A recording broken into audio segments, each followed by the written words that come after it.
Donc, c'est la nouvelle idée, la révolution sociale, rien d'autre. Ne compliquez pas. Nous en appelons à la révolution sociale. Le soubassement de la lutte maintenant, c'est la révolution sociale. Un point, un train. En même temps, j'en profiterai aussi pour lancer un appel à tous les acteurs politiques. Je dis bien tous ceux-là qui s'intéressent à la politique, non seulement la politique, mais tous ceux-là qui s'intéressent à la RDC.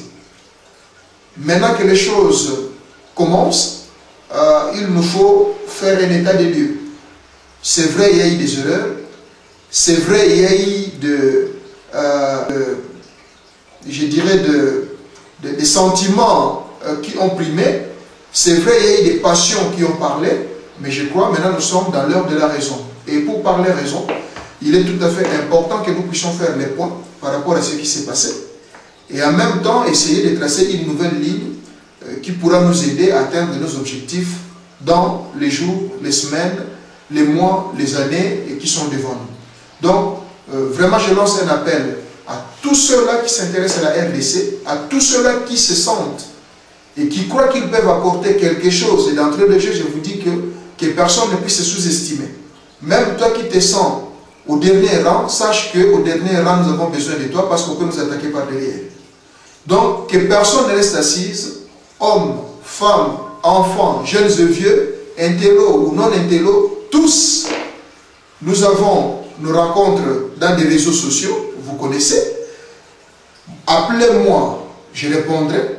Je veux vous appeler, répondez. Ok? Il ne faut pas refuter mon appel. Écoutez-moi d'abord, moi je veux vous écouter et qu'ensemble on puisse dialoguer, échanger. Je ne dis pas qu'on puisse faire monter un mouvement, non, mettez ça de côté. Mais je pense que nous devons nous consulter. Nous sommes Congolais, nous devons parler, nous devons dialoguer, nous devons échanger. Donc nous ouvrons cette porte d'ouverture où nous devons échanger les uns les autres, mettre ensemble nos idées, échanger nos pensées.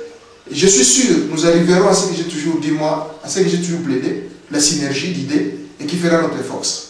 Donc, mettons-nous ensemble, lèvons-nous, vous qui me recevez en ces instants, vous qui recevez ces messages, prière de les transporter, prière de les remettre, prière de les transposer, prière de l'utiliser pour sensibiliser ceux-là qui n'ont pas l'occasion de nous suivre par cette voie, parce que jusque-là, c'est ce que nous avons, qu'ils puissent entendre la voix, les concepts de la révolution sociale.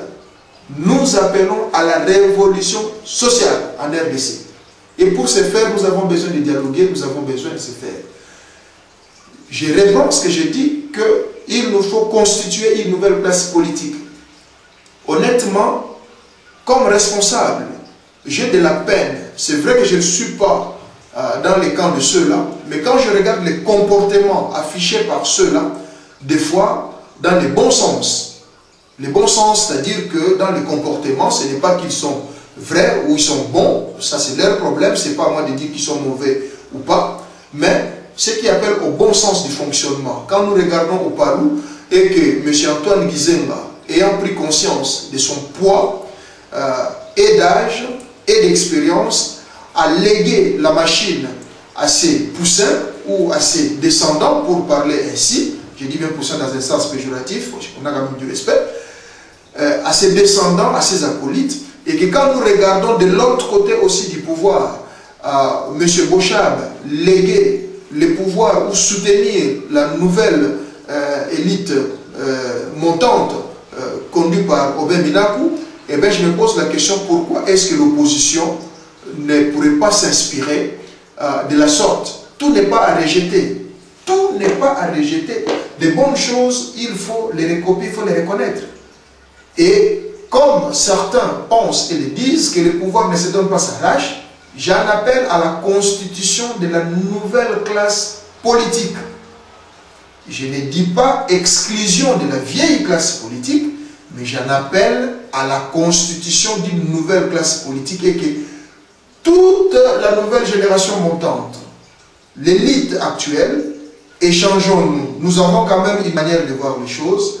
N'hésitons pas, nous avons des liens, nous avons des mails, nous avons des numéros de contact, nous avons des pages, échangeons. Ne nous insultons pas, ne nous tiraillons pas dans les faux ou dans la distraction, mais ayons le courage de nous dire bonjour face à face, corps à corps, comme on a toujours dit. Ayons le courage de dire que Mukambati a failli. Ayons le courage de dire que X, Y, je pense que nous pouvons continuer les combats, mais tout en changeant de direction.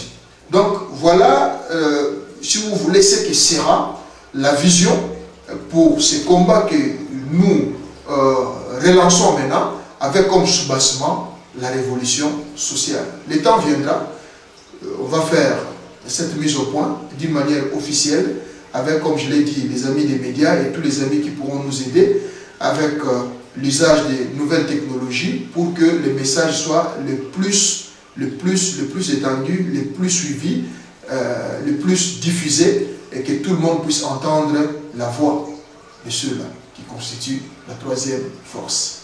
Je vous remercie.